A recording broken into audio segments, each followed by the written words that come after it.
Un grupo de mujeres estábamos fuera de la puerta de la ciudad, junto al río, en un lugar de oración.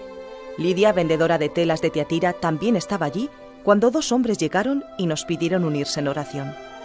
Después nos enteramos de que eran Pablo y Silas.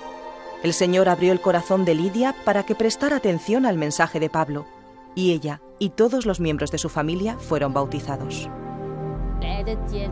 Otro día, Pablo y Silas estaban de camino a un lugar de oración cuando se encontraron con una esclava que tenía un espíritu que podía predecir el futuro. Ella había ganado mucho dinero para sus amos adivinando, y ahora nos seguía gritando y molestando. Por eso Pablo echó al espíritu que estaba dentro de ella. Pero cuando sus dueños se dieron cuenta de que sus posibilidades de ganar dinero se habían esfumado, arrastraron a Pablo y Silas hasta las autoridades y los metieron en prisión. Alrededor de la medianoche, Pablo y Silas estaban orando y cantando himnos a Dios, mientras el resto de nosotros les escuchábamos. De pronto, se produjo un violento terremoto y la cárcel se estremeció.